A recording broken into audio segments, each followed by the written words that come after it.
This episode is supported by FX's The Shards, a seductive drama from executive producer Ryan Murphy. Set in 1980s Los Angeles, the series follows a group of glamorous, deeply entangled high school seniors drawn to a life of wealth, beauty, parties, and excess. At its center is Brett, whose reality begins to unravel when the arrival of a new student coincides with a series of mysterious murders. FX's The Shards premieres August 5th on FX and Hulu. These long dog days of summer, we just made it through a heat wave. Mama was parched through this heat wave. I was hitting up Dunkin' every single day, and I will continue to, probably for the rest of my days, but especially this summer. Dunkin' is helping everyone stay cool this summer with its lineup of refreshers. These drinks are packed with bold, fruity flavors and served ice cold. It's amazing. Dunkin' refreshers are the perfect afternoon pick-me-up. I like to start my morning with them personally, and then sometimes I go back for a second one because I'm just feeling crazy. They come in a variety of delicious flavors, including fan favorites mango pineapple and strawberry dragon fruit. And then for a limited time, there's black cherry and there's pink pineapple. I'm going to tell you something right now, and it's a bold claim, let me tell you, but I stand behind it. Pink pineapple will change your life. It is so good. It has me feeling like I'm sitting in a pool, resort side, just living, honey. It's so yummy. Try your favorite flavor with green tea, sparkling water, lemonade, or Dunkin's all-new limeade. I haven't tried the limeade yet, but I'm going to. Usually I get my drinks made with green tea and occasionally lemonade, but I do really like the green tea. Or if you don't want to build your own, try one of Dunkin's curated refreshers like the Cherry Lime Ricky or the Ultimate Pink Daydream. The Cherry Lime Ricky, scrumptious. I could drink like 3 of these a day. They're so freaking yummy. Head to Dunkin' today and find your favorite refresher. Dunkin' refreshers contain less than 1% fruit juice. Limited time offer. You know what's really terrifying? That unfinished college degree lurking in the background, just sitting there waiting for you. That's where Southern New Hampshire University comes in. With flexible online degree programs, there's no commuting, no rigid schedule, and no more excuses. Plus, they have some of the lowest online tuition rates in the U.S. Visit snhu.edu/morbid to learn more before your degree becomes just another story about what could have been. Hey, weirdos. I'm Elena. I'm Ash. And this is Morbid.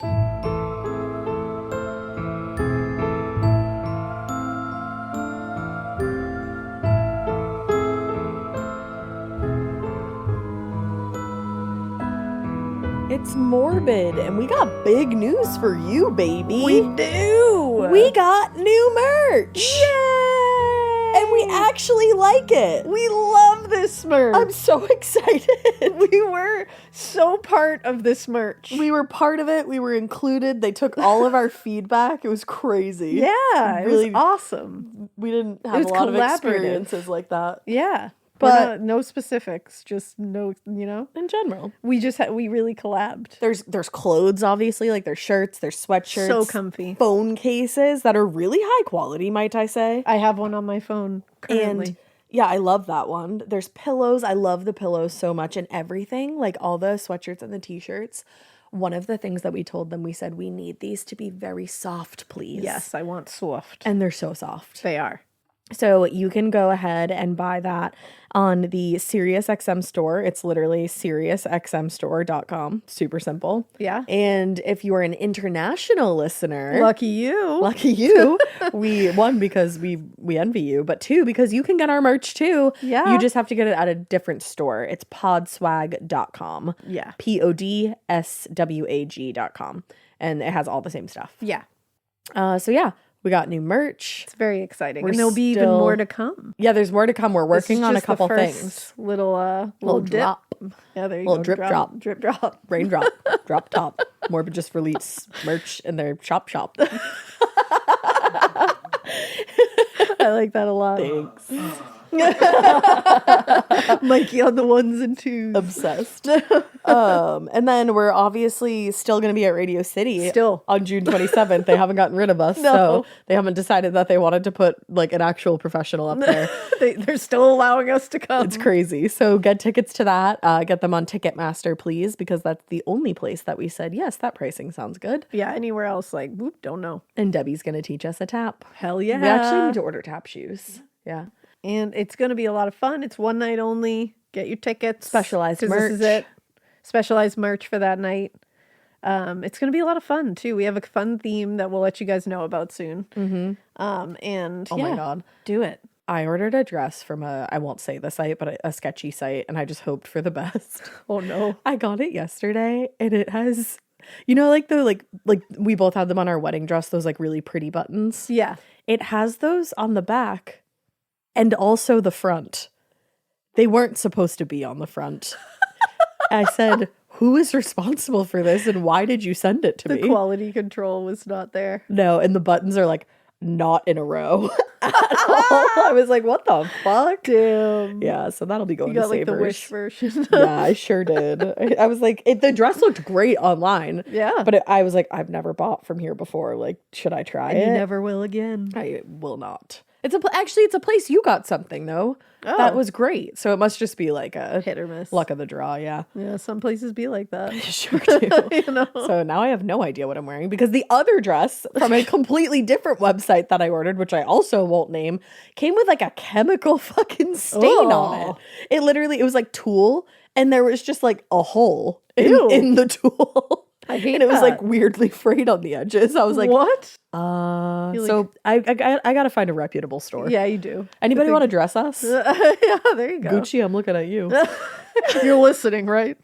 Listen, I have a couple sales associate friends. There you go. Party. Let's go. All right. Do you have anything you want to talk about?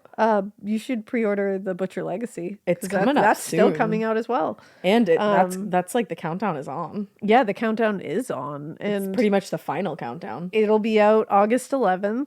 You can pre-order on butcherlegacy.com. You can get it anywhere you would like. Remember, if you pre-order, sometimes you get it like a day early and shit. Yeah. Like it's a pretty fun little thing to pre-order because you get like some little perky perks that way. I saw people last time with the Butcher game. They're like, I got it a day early. So and that's fun. You might get it before everybody It's always else. Fun to get things first. It is. There's like a fancy special edition that you can get. There's I don't know if there's signed copies left, but I'm trying my hardest to make sure I can sign as many as humanly possible. And who knows? Maybe she'll be at a place near you, and like when you. That's the thing. I will be going to some places. Yeah. I'll let you know when we lock all those down. But I will be signing stuff. Hell yeah. And trust me, I want to sign as many as I possibly can. Yeah. Much to the chagrin of anybody that's around me while I have to sign things. Not me. I don't care. I was gonna say because I think my husband's like Jesus. I just open up the pages for you if I have to. Yeah, there you go. When we're out of place, I'm like, here you go. Yeah. Sign there. Yeah, that's easy. That's I got fun. you. Yeah. But yeah, so I'll try to sign as many as humanly possible. Before we get into the show too, we met a couple of you guys in Salem and you were so nice. Yeah. Shout out to Kathy and her super cool husband. They bought us coffee. They were amazing. Which was so nice, and they were having like a little staycation in Salem. Yeah. I hope you guys had the best time. I loved them. And then we met this squad of sisters. Oh my God. Juliana and all your sisters. Yes. Katrina. Karina. Right? Karina. Yep. Sorry, I'm bad with names. The baby. The baby who we're talking to name I won't your name the baby, but that might have been one of the cutest babies I've ever seen in my fucking life. And the cutest dog. Oh my God. Was the dog Kato? Yes. I loved that dog. Oh, you were all great. And they were just on a little sister trip. I thought that was so cute. Yeah. And then there was a guy on a trolley that was taking a tour of Salem, and he leaned out the window and said, Ash and Elena? So shout out to the guy on the trolley. So shout out to that guy, because we didn't get to actually meet him, but we said, yeah. We said, hey. And then he kept going. But the bus kept moving. All right. So I think that's everything. Yeah. All right. Hell yeah. I'm going to be talking to you about a killer dentist today. Let's go. I don't think that's a sentence I've ever uttered before. No, definitely this is the story of Glen Engleman, who I'd never heard of. Glennon. But a Glennon, I know. I like that name. I'm just calling him Glenn for short. Yeah, as you should. You know what I mean? Yeah. Dave found this one, and he said, do you want to do a story about a killer dentist? And we said, yes. Hell yeah, Dave. All right, so it starts on the night of December 17th, 1958, so way back. Oh, in the 50s. In the 50s, honey, but it it rolls through time. Oh, it pops off. Yeah. So 27-year-old James Bullock just left home. He was headed for a night class that he had at St. Louis University. I would love to do the whole St. Louis joke the whole way through, but I have to say it a lot of times. And I did Google it, and apparently locals to St. Louis say it like that. Okay. They don't like when you say St. Louis. Okay. So that's what I'm doing. If you happen to be a local in St. Louis that does like when people say St. Louis, I'm sorry, but you're not the majority, and I can only strive to make so many people happy. Here's the thing. Regional dialect is a thing. Yeah. Reminder. And then 2, we literally cannot please everybody with certain pronunciations of certain places. We try so hard. No matter what we say, there is a subsection of people that get angry about the pronunciation. So we just got to pick one and go with it. I looked on several websites and it said, say St. Louis if you're talking to St. Louis people. And you know what?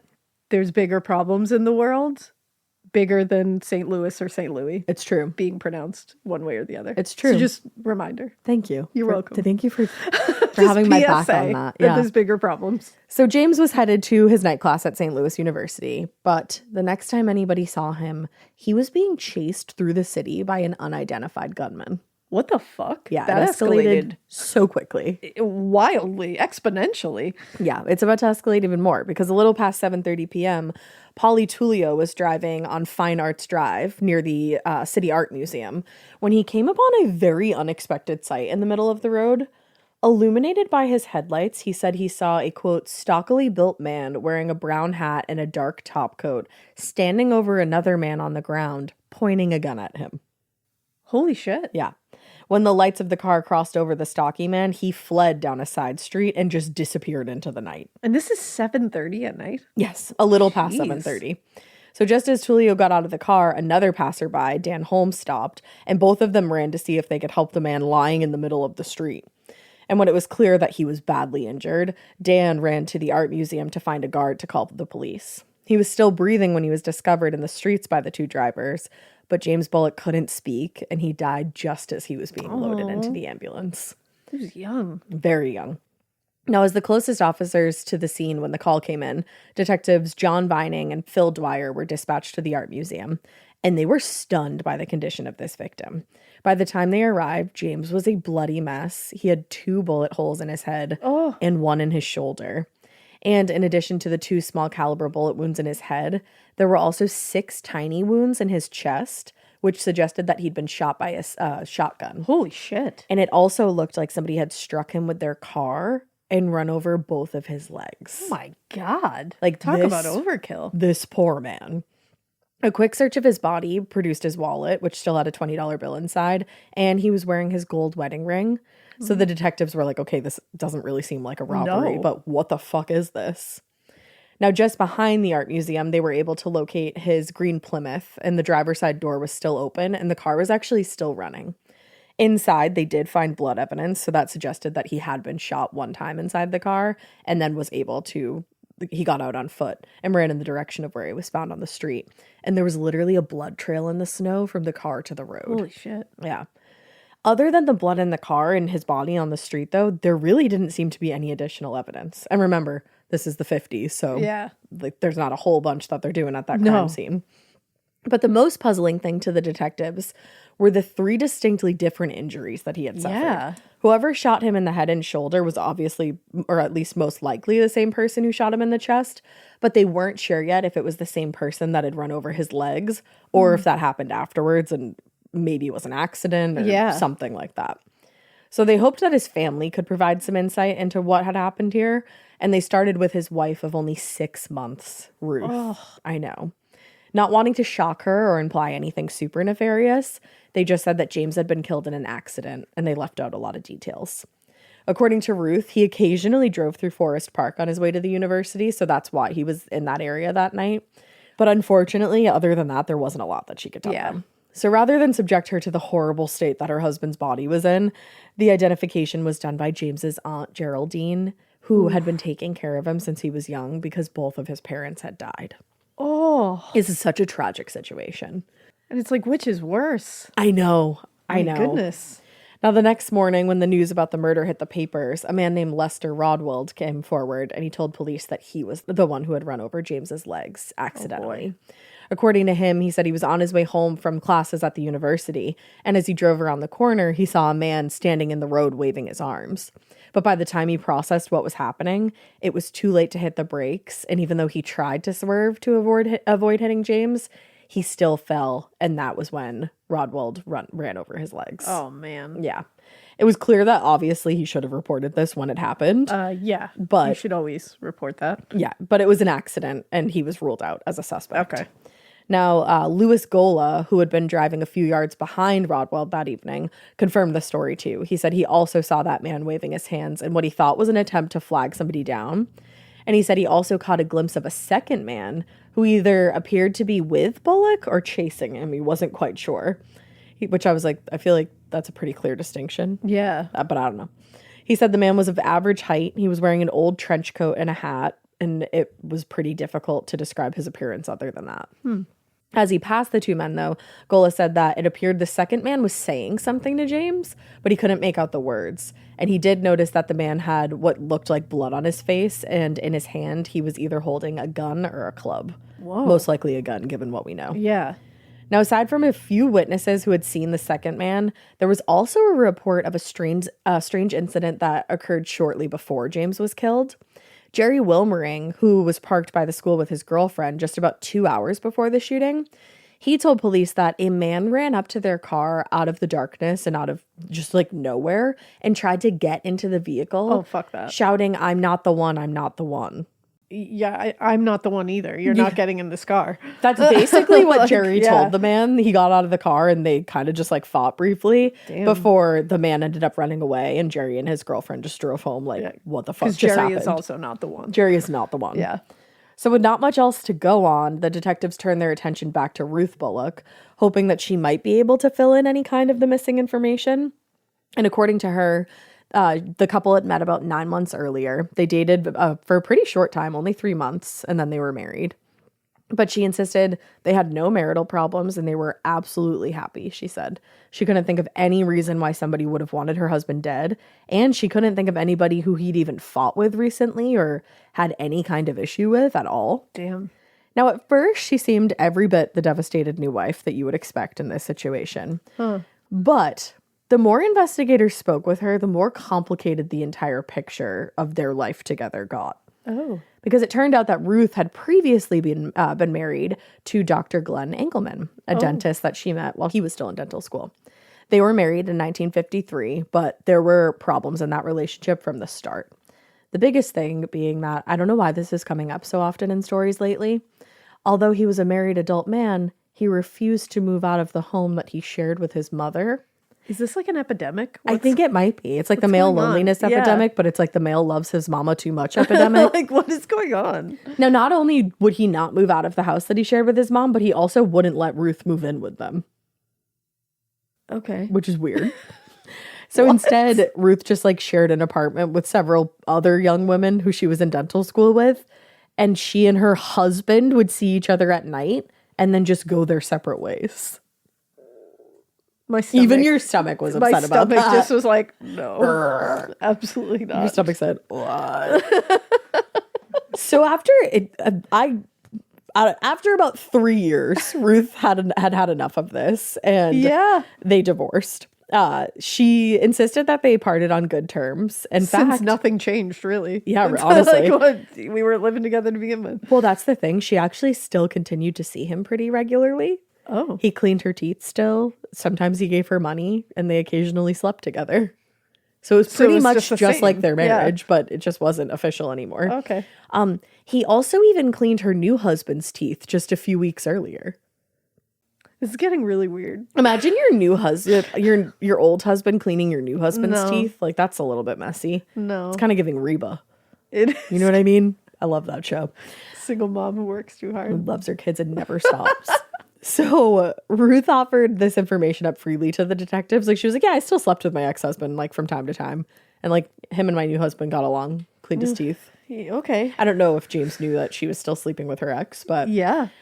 So everything she told them was shocking and pretty scandalous. Even now, that would be shocking and scandalous. But again, mind you, this is the 1950s. Yeah. And even to hardened detectives, they were like, what the fuck is your arrangement? Yeah, they're like, what's going on? But she took a polygraph exam and she passed it. So they were like, okay. Those are scientific, so. Yeah, back then they were like, oh Yeah, shit. they were like, oh, truth that's serum, it. that's it.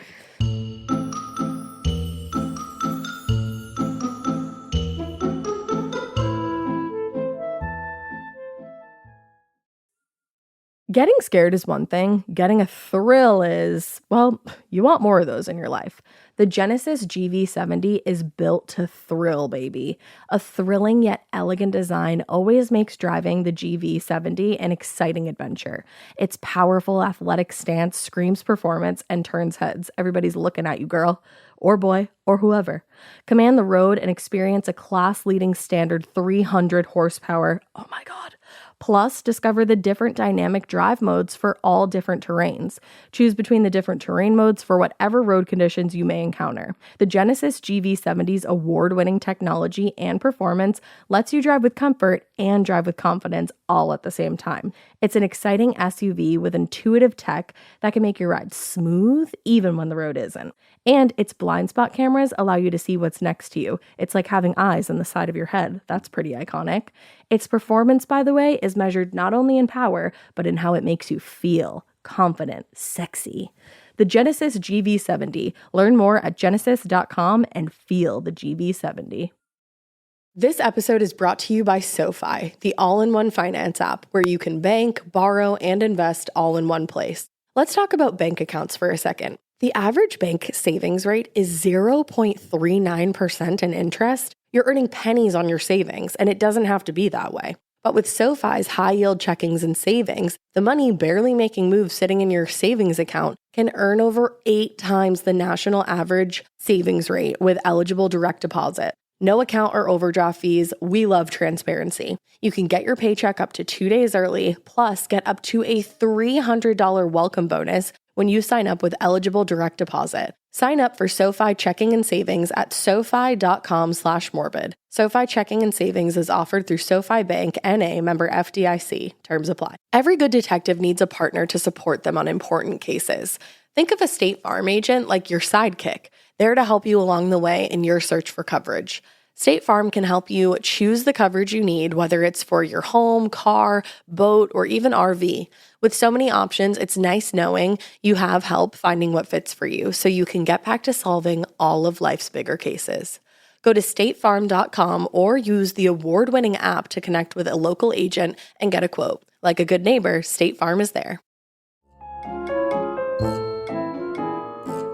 So under the circumstances, they thought it was worthwhile to track down Glen Engleman for an interview. I would say so. Yeah, because, I mean, he's still intimately involved with Ruth, even after their divorce. Maybe he wanted to get rid of her new husband and rekindle their romance. Yeah, so he could continue living at Mom's house. Yeah. And date his wife. Maybe he wanted to change that up a little, or Yeah. who knows.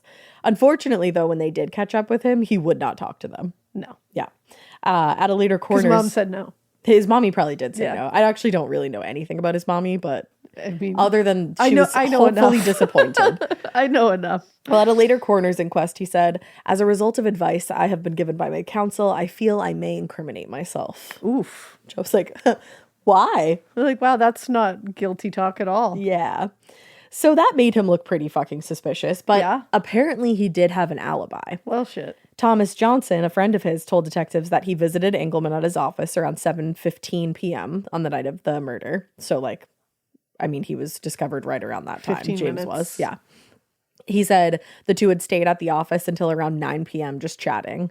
And they also went to a local drugstore to get a drink, and they were seen by the pharmacist at the store. And you got to trust Tommy Johnson. Yeah, of course. I do trust Right? Tommy Johnson. Tommy Johnson. But that being the case, it would have been impossible for Engleman to have been involved in this murder, right? Right. So it seemed that every time detectives thought that they found something that might lead them to the killer, every lead was quickly falling apart. So with no new evidence and no new leads to work from, they went back to James's personal history, hoping maybe there was something there to point to the killer. But once they started digging into his past, it was pretty clear that he wasn't somebody that you would necessarily expect to get murdered. His supervisors at Union Electric Company described him as an industrious and conscientious worker. They said he was moving ahead in his career quickly due to his hard work and drive to succeed. Aw, James. And his friends were just as shocked. According to his friend Ed Luigi, there was something about him that made you want to do your best to help him. Oh, that's heartbreaking. He had such a tragic story. As a kid, he had already gone through a lot. First, he experienced a physical disability that required multiple surgeries when he was young. And then his parents were both killed in a tragic accident when he was a teenager. Yeah. So that, along with his personality, just endeared him to people. And everybody who knew him best was very, very protective of him. Oh, James. Yeah. So there was absolutely nothing to go on here. So the case was in danger of growing cold and being shelved when in 1959, a St. Louis lawyer contacted police and told them that he might know who killed James Bullock. According to the lawyer, his client Thomas Murphy had confessed to him that he and another man, Ivan Deckard, had been hired by Glen Engleman and Ruth Bullock Oh, Ruth. to kill James. Jesus. Now, when detectives looked into Murphy and Deckard's backgrounds, it did turn out that both of them had been in prison for murder, and they were only recently paroled when James Bullock was killed. Yikes. Yeah. In an interview with investigators, Murphy said that he'd just been paroled on December 1st, 1958, when an acquaintance asked him whether he would be interested in taking a hit job. Fresh out of prison. You just got out. And he said, yeah. Yeah. And soon he was put in touch with Glen Engleman and his ex-wife, who offered $12,500, which would be about $150K today, for the murder, and they all worked out the details. So the story definitely, it seemed plausible, and detectives did even manage to verify some of the details that were provided, like having met with Ruth and Engleman in certain locations to discuss the plan. Eek. They had also always suspected, though, that Engleman was involved in the murder, but he had that alibi that ruled him out as the killer. So this new version of events did make sense. Yeah. They're like, okay, this is how that could have worked out. This is how he was involved. But there was a problem. Murphy changed his account of things not that long after his first confession. Literally just days later, he said that, sure, I was involved in the conspiracy, but I didn't do the actual killing, and I'm not sure who did. Oh, there you go. It's like, Pull it back. what? Pull it back now. And then Ivan Deckard, the man who he originally said he did everything with, was just as unreliable, and his details changed all the time too. Now, the other issue was that by the time investigators had caught up with Ivan Deckard, the second man involved, he was already in jail for a robbery where 2 police officers had been shot. Oh my God. And Ivan's partner in the robbery had also been killed. Holy shit. So he was facing very serious charges for the robbery and the shootings. And it was clear to the detectives that he was hoping to use what he knew about the James Bullock case as a bargaining chip to get a lighter sentence. So it's all super messy now. Yeah. So because of all the inconsistencies and just the straight up mess, they were looked at as unreliable witnesses, and the prosecutor declined to bring the case to a grand jury. Oof. So now, with their best lead having fallen apart and nothing new to go on, the detectives just had to shift their attention to more pressing matters. Now, in the years after James's death, Ruth eventually collected a very large insurance payout from his life insurance, and she kind of just went about her life. When the judge gave his ruling in the insurance case, he said, "The death officially remains a mystery, and whether the mystery will be solved to the satisfaction of the state criminal law is another mystery in and of itself." Well, damn. And he said, say mystery again. Mystery. Now, Glen Engleman, meanwhile, just continued growing his dental practice in St. Louis. Oh, good. He got married a second time to a woman named Edna. All right. They seemed to live a quiet life, but behind closed doors, everything was very awful. He was having extramarital affairs. He would fly into violent rages at any kind of inconvenience, and he was always directing his anger and his violence at Edna. Things finally came to a head in 1965, and the marriage broke down completely when Engleman literally threw her out of the house, like physically threw her out Was of the it his home. mom's house? Probably. Who even knows? He sounds like such a loser. He is a loser. So he physically threw her out of the house and then just tossed all her luggage and everything that belonged to her out at her as she was just trying to get out of there. Later, Edna would tell her brother that was just the last of many violent altercations that she experienced with Glenn. And at one time, she said he even tried to kill her with an overdose of barbiturates. Holy shit. Yeah. Eventually, within a decade or so, the activities of Glenn would be of interest to a great many people. But until then, he was just another suspect in a case that, sadly, a lot of people had forgotten about by then. But then, on the afternoon of September 5th, 1976, a woman named Carmen Halm and her husband Peter, they were on their way to a car show in Pacific, Missouri. when at some point they stopped paying attention and finally realized that they'd driven past their destination. According to Carmen, rather than just turn around and go back, Peter said that he wanted to stop by a state park to check out some of the local caves. So they parked their car and they started walking to the woods in the direction of the caves. They stopped briefly just to talk at a little pond, take in the scenery, just, having a nice little afternoon hike. But then suddenly there was a loud bang and Peter fell to the ground bleeding out of absolutely nowhere. What? So Carmen screamed and ran back in the direction of the car. And a local family heard her screaming and ran to help. And they flagged down a car and somebody got the police. In her eventual statement to the police, Carmen explained that she and her husband had been out for a walk, stopped briefly, and Peter was suddenly shot. But she didn't see or hear anyone else around them at the time. What? That's so scary. Yeah, like sniper kind of stuff. By the time they made it to the hospital, 26-year-old Peter was dead from a single gunshot wound. Holy shit, that is young. Yeah.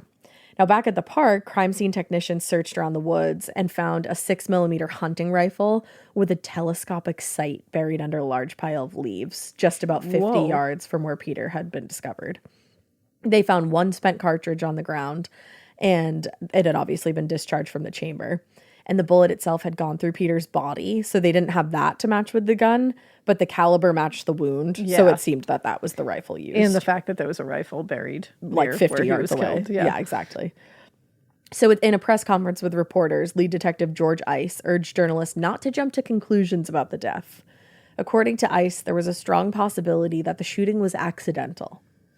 He said, for example, it could have been a hunter who accidentally fired his weapon and then ran once he realized what he'd done. I mean, that's valid. Because at first when I read that, I was like, what the fuck are you talking about? But then with that example, it's like, okay, maybe. Yeah. But still, he did encourage anybody who had been in the area that day to contact police, whether they had seen or heard anything. He just wanted to hear from people in the area. Unfortunately, while several people did come forward and they gave statements to the police, none of them had actually seen Peter get shot, and nobody had really anything of value. Mm-hmm. Peter's parents even offered a $1,000 reward for information leading to the arrest, but the trail still went cold, and the case became inactive. Now, if the case had happened in St. Louis, detectives might have noticed that there were some similar aspects to the James Bullock case. Peter and his wife hadn't been married for very long when Peter was murdered, and Peter had recently taken out a life insurance policy with much more coverage than most people his age. And his wife was the sole beneficiary. Oh, no. Yeah. But most importantly, just like Ruth Bullock, Carmen Holm had a connection to Dr. Glen Engleman. What are the odds? Not only had she worked for him as a dental assistant, in the recent past, but she had also known him for decades, and her brother Nick was still very close friends with him. Oh, no. Yeah. Now, unfortunately, though, Peter Helm's death did not occur in St. Louis, so investigators had no reason to suspect Carmen of her husband's death or a random dentist who lived 40 miles from the crime scene. Oh, shit. So nobody challenged her when she filed paperwork for a claim on the insurance policy, and just a few months after the death, she received $60,000, which today is $350,000. Holy shit. Yeah. So we're moving forward here, a little past 7:30 on November 3rd, 1977, a Bell telephone operator got a call from a man who didn't give his name, and she could barely understand him. As far as she could tell, the man was hurt and just needed an ambulance. She managed to get the address before the man on the other end just dropped the phone, and the ambulance was dispatched to the house of Arthur and Vanita Goosewell. When the ambulance arrived at the remote farmhouse just outside of Edwardsville, it was clear that this was not an ordinary medical emergency. The front of the house was completely dark and the door was locked, so paramedics went around back, where they found the door to the kitchen unlocked. Inside, lying face down on the floor, was 55-year-old Vernita, and she was dead, with 3 gunshot wounds to her head. What is going on? In the living room adjacent to the kitchen, paramedics found her husband, 61-year-old Arthur, just sitting in his reclining chair. Oh. He was bleeding heavily from a gunshot wound to the back of his head, but he was still conscious and seemed to be mumbling something softly. Oh my God. When the paramedics got close to check his injuries, they heard him say, "I've been shot and robbed. I can't see. I've been shot and robbed. My wife has been hurt. She needs an ambulance. I can't see. I need an ambulance." Oh, that's so sad. And then he lost consciousness. Oh. And as he was carried out to the ambulance, he briefly regained consciousness, though. Shit, Arthur. And he muttered the word "two" over and over a few times before just passing out again. Oh, man. Yeah. Unfortunately, by the time they made it to Anderson Hospital a short time later, there was nothing that they could do to save Arthur, and he was pronounced dead at 9:30 p.m. Oh, Arthur. I know.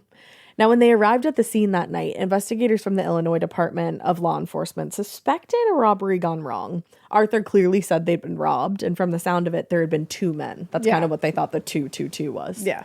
It also seemed that someone had torn through the house in a hurry, but the longer that investigators were looking at the scene as a whole, the less sense that theory made. Yeah. Detective Richard Barrett said, parts of the house were ransacked, but parts weren't. That's an oddity. In fact, not only did it seem that nothing of significance was missing from the house, but when Vernita's body was taken to the morgue, she was still wearing a ton of jewelry, including rings and a watch. Giveaway. And her purse was lying in the hallway not far from her body, and everything inside was still intact. Yeah, that's not a robbery. And there was also no sign of forced entry. Oh. So yeah. When the autopsy was conducted, though, the coroner determined a small caliber weapon had been used in both of the murders, and there were powder burns on the victim's skin that indicated that the shooter obviously fired at very close range. The crime was not only extremely out of the ordinary for the region, but it was also extremely brutal given the ages and the personalities of both victims. The secretary of their church, Mary Jagel, told reporters, they were just lovely people. They didn't have any enemies. I'm sure they didn't. Oh. And their neighbors echoed the same sentiment, with one saying, there was not anyone in the community who would say anything negative about them. Arthur and Vernita. I know, don't they just sound so sweet? They really do. And they're just like managing their farm together. Yeah. Now, a search of the house and of the surrounding property, again, didn't really turn up anything useful in the investigation. There was no fingerprints and no other evidence found at the scene. One of the neighbors, Clarence O'Brien, though, did tell detectives that his wife had seen a car pull up at the house around 6 p.m. and drive around the outbuildings in the back. But he also said that Arthur and Vernita's two sons, Richard and Ronald, came by pretty often to visit or help their parents. So they just thought it was one of them just coming to stop by. Yeah, that makes sense. Right. In addition to everything investigators were learning, they also found out that everyone who knew the couple knew they were unlikely targets for a robbery, because Arthur was known to be a successful farmer at the time, and he was one of the wealthier residents in the area, but he paid for everything, even just small purchases, with checks, and he never had cash in the house. So and it's like you're not going to find anything. that's the thing. It was like well known amongst the community. Now, at the time, there was no way local investigators would have connected the murders of Arthur and Vernita Gusewell to two other seemingly unrelated murders years earlier. It also somehow didn't occur to any of them that the Gusewells' injuries resembled the execution-style killings common in mob-related murders, like point-blank range, back of the head. Yeah. Those connections would come a lot later, to everybody's shock and horror. But until then, the case was treated as a straightforward yet pretty rare instance of a home invasion gone wrong. Damn. Now, in hope of generating some leads, the Madison County Farm Bureau offered a $5,000 reward for any information leading to the arrest of the killers. But other than some pranks from true blue assholes, I can't believe we've always been this shitty as a species. Even back then. I really can't believe it. We just never got better. No. We just got a little different. Exactly. That's all. Exactly. Different methods. Other than that, the reward did not produce any concrete leads. So while detectives on the Gusewell case spun their wheels, just desperately trying to find anything that would lead them to the killer, the Gusewells' estate, which was valued at roughly $500,000 back then, which today would be about $2.5 million, it got tied up in probate court for a little over a year before everything was finally split evenly between Richard and Ronald Gusewell in late 1978. Okay. Now, by the time their estate was awarded to their two children, the murder case had been shelved, and detectives on the case shifted their attention again to more present active cases. But then, in April 1979, just 1 year later, the case was unexpectedly revived when one of Arthur and Vernita's children, 33-year-old Ronald, was found dead in the backseat of his own car in East St. Louis. Oh, we're back in St. Louis. On the evening of April 4th, police were called to the parking lot of Coleman's Plaza in St. Louis for a report of a suspicious vehicle that had been in the lot for several days. Now, when they arrived and they checked out the car, they found Ronald slumped in the back seat with a huge bullet hole in his chest. Oh, no. Upon examination, the coroner determined that his body had been in the lot for at least several days. And while the gunshot wound in his chest was the cause of death, he also suffered a skull fracture from a blunt force injury. And there were also several scratches along his back, which the coroner believed had been caused by the body being dragged. What? Yeah. Now, given the fact that his parents had also been murdered, Ronald's murder was immediately assumed to be linked. At the time of his death, the investigation into his parents' death, like I said, was at a standstill after everybody ran out of leads. So the working theory was that Arthur and his wife were mistaken for another unrelated man, Richard Gusewell, like unrelated, who investigators believed was targeted by the mafia after he testified in a case involving mining rights. So that's what they originally thought before Ronald was killed. Damn. Because it seemed, mistaken identity in that case seemed plausible. Yeah. But now Ronald's murder called that into question because obviously one case of mistaken identity is possible. But 2 is like, well, and like, why would somebody go back and kill the previous That's the thing. mistaken victim's son? yeah, That doesn't make sense.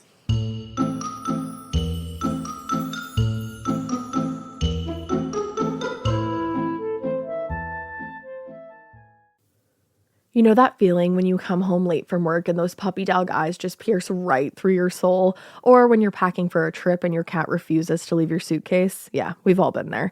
Pet parent guilt is real. And you know what? It's completely normal. That's exactly why Hill's Pet Nutrition exists. They understand that being a pet parent means being human, with all of our imperfections and daily juggling acts. Hill's science-led nutrition helps you give more love than humanly possible. Whether it's those long work days or trying to balance attention between multiple pets, Hill's Pet Nutrition gets it. They've created science-based nutrition that supports your pet's lifelong health so you can feel confident even when life gets hectic. Because you're only human, there's Hill's. Science does more. Ready to let go of the guilt? Find the right food at hillspet.com/podcast. That's hillspet.com/podcast. Do you remember in school when you just knew that your teacher had a favorite of everything? They would always use the same blue dry erase marker when they wrote on the board, or they would talk nonstop about their favorite element during science. I had a teacher once that literally had a favorite brand of marker. She would only write with specific markers, and if another marker ended up in her classroom, she was TO'd. And honestly, I was probably her favorite student because at the end of the year, I got her that specific brand of marker. Let's talk about their real favorite thing though, their favorite tissue brand. Kleenex. According to Teacher List, they are the #1 facial tissue trusted by teachers. Kleenex Ultra Soft tissues are silky soft to help prevent skin irritation, and now you can take them anywhere with Kleenex Snap and Go. I absolutely love Kleenex Snap and Go. It's so perfect to have that in your car. I had a cold last week and I was just, honey, my nose was a faucet. I hate to do this to you, but it was disgusting. Drew literally came out of our garage with like 15 of the Kleenex Snap and Goes, and I put those in my glove compartment, and honey, they were easy access. It was so nice knowing that I didn't have to blow my nose into like an old wrapper that I had. Ew. So do the best thing for your kids' teachers and stock up on the ultimate classroom favorite. Maybe it'll make them their teacher's favorite student. They definitely have a favorite. Don't even get me started because again, you know it was me. For whatever happens next, grab Kleenex.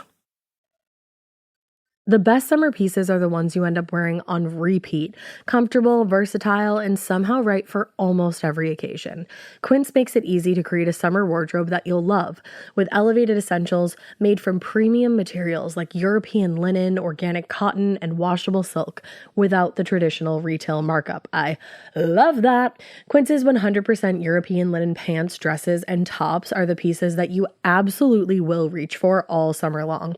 I absolutely love their linen. I have so many pairs of their linen pants, which you can dress up or you can dress down in the summer. Like, say you're going to a nice dinner, you can pair it with like a silk shirt, a really cute necklace, some good, makeup and an updo. Or if you're just looking for a more casual look, you can do the linen pants with like a loose button-up shirt and you still look really chic, kind of like, I don't know, Diane Keaton vibes, I kind of think.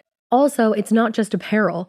Quince also offers elevated essentials for your home, from bedding and bath to kitchen essentials and furniture. They have it all, honey. I am a big lover of Quince, and I really do think you will be too. Make your summer wardrobe feel easier. Go to quince.com/morbid for free shipping on your order and 365-day returns. Now available in Canada too. That's QUINCE.com/morbid for free shipping and 365-day returns. Quince.com/morbid.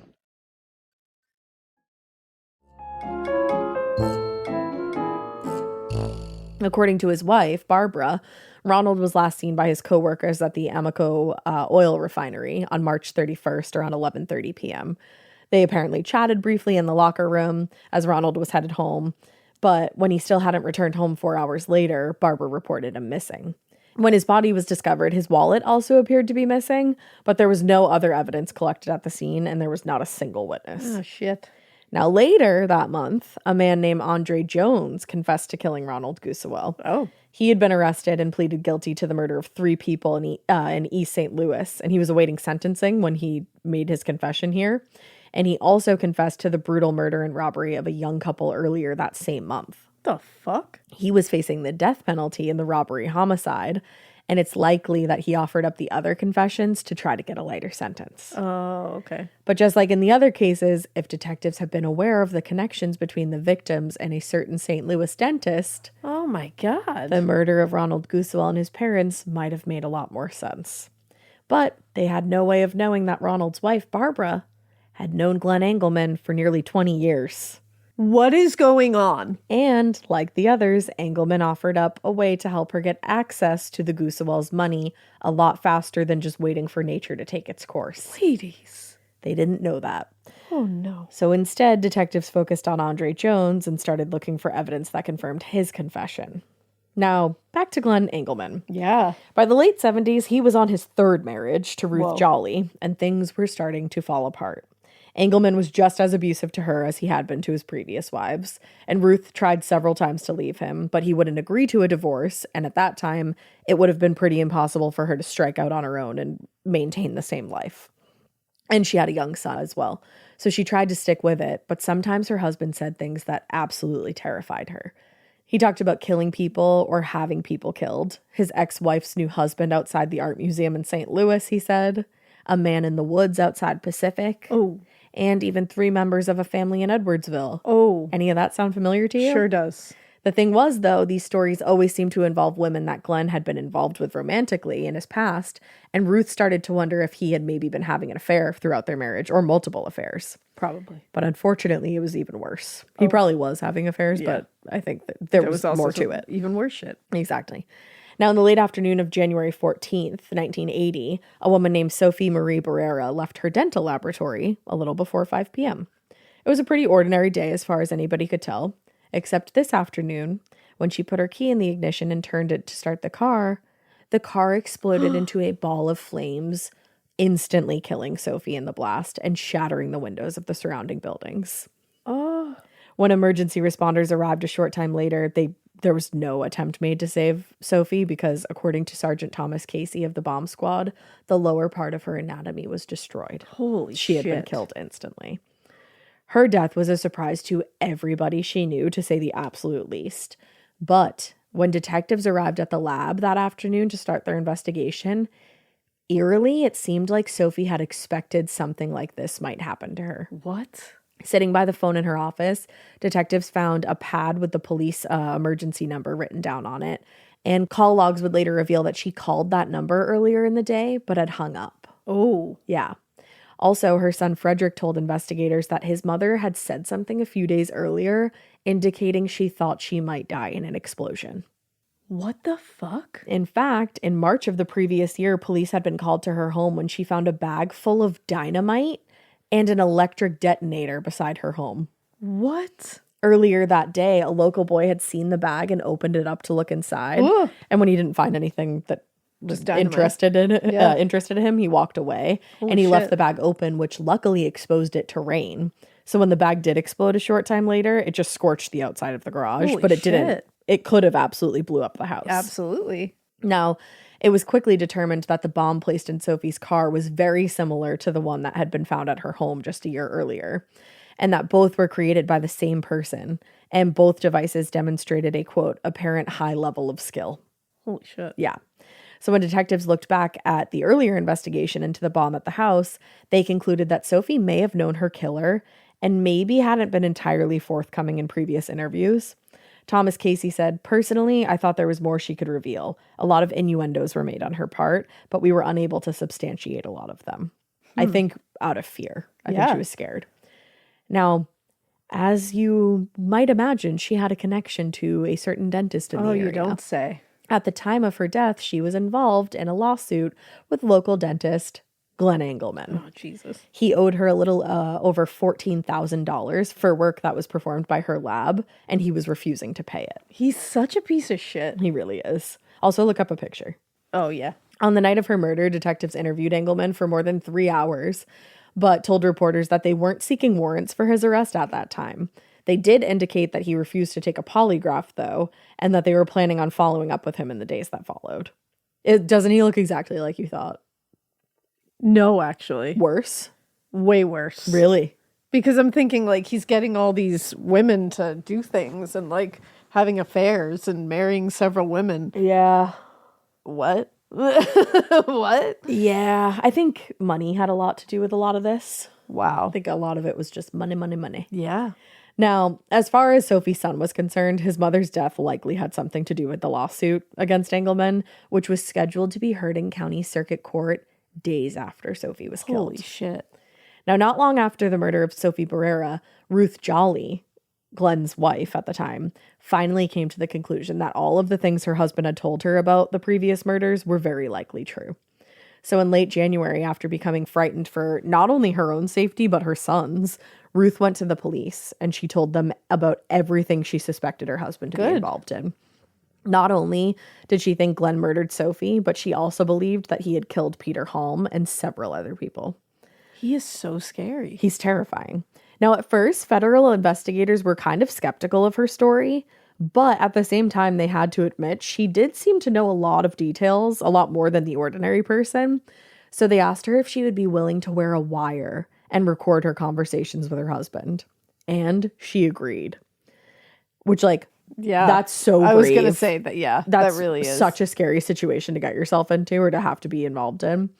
Now, two investigators surprised the recordings not only implicated Glen Engleman in the murder of Sophie Barrera, but also in the murders of Peter Halm, the 3 members of the Gusewell family, and the 1963 death of a man named Eric Frey, whose death had previously been ruled accidental. What? We have a whole other death here. There's a whole other person. In one recording, Engleman can be heard saying, "I'm $20,000 ahead. Fortuitous event with Barrera dying," referring to him not having to pay a lab debt anymore. Fortuitous event. With Barrera dying. Wow. Yeah. Now, in another conversation recorded just a few days later, he was heard openly discussing the death of Peter Halm. On the recording, he doesn't just implicate himself, but also Peter's wife, Carmen. I'm glad she got connected finally. Yeah. Ruth later clarified that Glen had conspired with Carmen and her brother Nick to kill Peter for insurance money. Ew. Ruth told investigators Carmen was going to give Glen Engleman $20,000 for his help. This is so gross. It really is, because it's all just about money. Yeah. Now, in time, the recorded conversations between Ruth and Glen would verify nearly every single detail of Ruth's original story. Wow. Just like he had done in the murder of Peter Halm, Glen Engleman had conspired with Barbara Boyle in the murder of Arthur, Vernita, and Ronald Gusewell, all so she could get her hands on the inheritance. Wow. Yep. She had an entire family killed She did. for inheritance? Yep. In order for the Whoa. money to make its way to Ronald, Arthur and Vernita needed to die first. Holy shit. And as far as murder for hire schemes went, it was remarkably elaborate and unfolded over much more time than things usually did. But in the end, it paid off because Barbara inherited more than $500,000, which today would be $2.2 million. Wow, what a nasty bitch. Right? So to investigators on the Sophie Barrera case, not only were the recordings incredible, but they also seemed to close several previously unsolved murders in various parts of Missouri. The only question remaining was, why would a successful dentist, who never appeared to be in need of money, willingly and eagerly participate in multiple murders? Yeah. Now, based That's on the thing. like, why would you want to be involved Yeah. in that? But based on the recordings and testimony from Ruth, in mid-February 1980, federal agents were able to finally get an arrest for Glen Engleman on charges of murdering just Sophie Barrera and Peter Helm. By that time, he was very suspicious that investigators were onto him, especially for the murder of Sophie, and they didn't want to give him any opportunity to run. Now, at the same time, they also arrested one of his co-conspirators in the Barrera killing, a man named Robert Handy, who was a former neighbor of Glen's in the 60s and known to police for multiple prior counterfeiting arrests, just like a local con. Why are Now- you living these lives? Who knows? As detectives continued matching the details of Ruth Jolly's statement and the recordings to the unsolved murders, things finally started to fall into place. So get ready to solve this giant puzzle All at right, this let's point. go. So, Glen Engleman was Ruth Bullock's ex-husband, the original Ruth. Yeah. And the two were still having that sexual relationship when James Bullock was murdered in 1958. and Ruth was awarded the insurance payout. Eric Frey, one murder that we hadn't talked about yet because they just discovered that he was involved. He owned a drag strip with Glen Engleman at the time of his death, which was originally thought to be an accidental explosion in a well at the strip in 1963. Stop. Eric's wife received a huge insurance payout for the accident, and it was later discovered that she shared that payout with Glen Engleman. What the fuck? Now, at the time of Eric Frey's death, Nick Miranda worked at that same drag strip, and his sister, Carmen, would later work for Glen Engleman as a dental assistant before leaving the job and marrying Peter Halm. Wow. In every single case, pretty much, Engel had a direct connection to the wives of the victims, and it would turn out benefited financially from the deaths. They would always split the insurance payout. So was her name Carmen Miranda? It was. That's a famous singer. Yeah. Yeah. Look at that. That just I had to double check that you're to make right. sure I wasn't crazy. Her maiden name, she was Carmen Helm. Yeah, that's crazy. Before she killed her husband. Yeah, or after she killed her husband. The only outlier in that respect, like of him knowing all the wives and benefiting from the insurance payout, was Sophie Barrera. But obviously in that case, his debt was essentially wiped away and he didn't have to go to court. So on March 15th, 1980, Glen Engleman and Robert Handy were indicted on capital murder charges and the bombing death of Sophie Barrera, first-degree murder for the shooting of Peter Halm, and 16 counts of mail and wire fraud related to all the money received from Peter Halm's wife, Carmen. Holy shit. At the time of the indictment, Missouri's death penalty was on hold pending revisions. So the maximum penalty for the Halm's murder, was life in prison. But the Sophie Barrera case, on the other hand, was a federal charge. Yeah. And the maximum penalty for capital murder was death, which the federal prosecutor fully intended to pursue. Yeah. Now, Engleman pleaded not guilty to the charges and went to trial in the fall of 1980. Unfortunately for him, the evidence against him, especially the records made by his wife without his knowledge, Ruth. and the eventual testimony of Carmen Halm, who testified against him, all particularly damning. She had to get her own ass out of it. No, on September 17th, he was found guilty of the murder of Peter Halm and sentenced to 30 years in prison. And a month later, he was found guilty of the Sophie Barrera murder and sentenced to 30 years with an additional 20 for various other charges. So that motherfucker was going to spend forever in prison. But he was still facing a potential trial for the murders of Arthur, Vernita, and Ronald Gusewell, and a possible death sentence if he lost that trial. He eventually decided not to take the risk, and in 1985, he just pleaded guilty to all three of those murders, and he was given 3 life sentences. Damn. Now, the previous year, federal prosecutors arrested Ronald Gusewell's wife, Barbara Boyle, just days before she and her boyfriend were planning to flee the country. Oh, man, the timing. She went to trial and was ultimately found guilty of conspiring in the death of her husband. But the jury determined there was insufficient evidence to convict her of the deaths of Arthur and Vernita. Wow. She did, however, serve 25 years in prison, but was paroled in 2009. Damn. Yeah. So Glen and Engleman obviously appealed his guilty verdicts. They always do, specifically in the Barrera and the Halm murder cases. But the higher courts upheld the lower court's rulings, luckily. Unfortunately, while detectives strongly suspected Engleman of being the shooter in the James Bullock case, the district attorney in 1985 didn't feel that there was enough evidence to charge him and bring him to trial. Come on. I know. They just didn't think that they would win. But he did spend the rest of his life in prison. He died on March 3rd, 1999, in the infirmary of the Jefferson City Correctional Center, where he had at the time been receiving treatment for advanced complications from diabetes. Yikes. Now, as for why he participated in and even arranged so many murders, the answer was simple. He was a psychopath who frequently confessed to enjoying killing. That had to have been the only answer because it was really It was money, and he enjoyed already it. had money. So but he just wanted more. Like, he was a greedy fuck, and he just liked he had killing to have people. liked doing this. Former St. Louis Post-Dispatch reporter Bill Bryan said, he had no conscience when it came to killing. He said once, it takes a certain kind of person to be able to kill another human being. It always seemed to me that he got some pleasure out of the planning and carrying out of it. So he just liked the entire, start to finish, planning it, actually going forward with it. And what's crazy to me is he was able to find so many, especially so many women that were also completely lacking any kind of conscience when it came to How do you find that many people that are like on your level? I think a lot of times, or I will say, like, at least in one specific case, Carmen, she was so much younger than him, and she had her brother and Glen Engleman just like really hounding her to do this. And obviously she's like just as culpable. Yeah. But she was so young that I think she was very easily molded by these two people. Yeah. But then in the other cases, it's like these women just wanted money.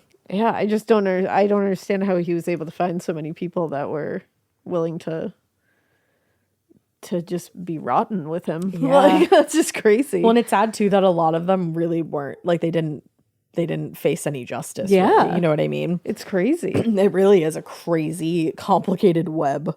So that is the wild case of Glennon Engleman, the killer dentist. That's wild. Also, something that we didn't really touch on, imagine he was your dentist. That's the other thing. Imagine you're just like, wait, Fuck. Dr. Engelman? Like- Like it's just like, what? He cleaned my teeth last He just week. cleaned my teeth. And then you gotta find a new dentist. He when just goes to told me I prison. need a root canal. What the fuck's that about? You know he was one of those asshole dentists that yeah. like shames you about like not being super on top of your flossing. He made you feel like the biggest piece of shit. Yeah. And he loved it. Loved it. Fuck that guy. Such a douchebag. So gross. And it's just so sad how many young people, like obviously like so many people lost their lives, but so many Yeah. young people, like 26 years old, 27 years old. Yeah. And then the like Arthur and Vernita, just this sweet couple my God, enjoying that their breaks farm my together. heart. And their son. Yeah. So there's only one member left of their family after that. Oh, I can't imagine how he felt. And to know that your sister-in-law just literally Wiped took out your whole entire family. for money. There wouldn't be a safe corner of this earth, let me tell Woo! you, honey. Nope. No. Damn. What a story. What a story. Do you have a fun fact as a little palate cleanser for us? I actually do have a really fun fact. Tell me all about it. It's illegal. It's straight up forbidden in certain parts of Washington state to kill Bigfoot. What? Yep. In 1969, I don't know if I'm going to say this right, Skamania County, Okay. they passed an ordinance, which is number 69-01. Period. And this designated Bigfoot as an endangered species. And it made the killing of him, Bigfoot, himself, Big Feet. Bigfoot, big feet. Or any Sasquatch, quote unquote, a very serious crime, and you could be punished for it because they have to protect public safety and they have to protect Bigfoot. Fair enough. And the penalty was downgraded from this, I guess. I don't like that. In 1984, it was a felony. They It made should it an still be. actual felony to kill a Bigfoot. It's a misdemeanor now. So A misdemeanor to kill a being? yeah, I think it should still be called a felony. Felony. That's felonious behavior. Right now, it carries up to $1,000 fine and or 1 year in jail. So That's not enough. Make it a felony again. I think it's pretty felonious to kill Big Feet. Yeah, they're just but existing. That's just me. What did Bigfoot do to anybody? Yeah, don't you dare kill a Bigfoot. All Bigfoot is trying to do is avoid your ass. Yeah. He doesn't want to deal with and us. he's the master of it too. He has Yeah. successfully avoided us for a long time. He sure has. Let him just continue to. Let him live. He's just got big feet. That's all he's ever guilty He's just of. a big boy. He's just a big boy. He's you just know? vibing. Exactly. Let him live. Yeah. I love that. That's against the law. Though. Yeah. Where was good that? good for Washington State. Washington State. Yeah. You Good for guys, you guys. you go, girls. We should also consider making that a law. Yeah, let's petition our local government. Let's do it. That's All right. that's what's important right now. Yeah, exactly. let's That's do what that we one. Let's put all our effort into that. All right, guys, we'll be busy doing that. So Yeah. in the meantime, we hope you keep listening. And we hope you keep it weird, but not so weird that you don't petition your local government to make the killing of Bigfoot a felony. Just kidding. just that. Yeah. Just Petition nothing them else. to do a lot more than that. Bye. Bye.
Hi, I'm Angie Hicks, co-founder of Angie. From roof repair to emergency plumbing and more, when you use Angie for your home projects, you know all your jobs will be done well. Angie, the one you trust to find the ones you trust. Find a pro for your project at Angie.com. You wouldn't take financial advice from a 72 hours in a single day alpha influencer, would you?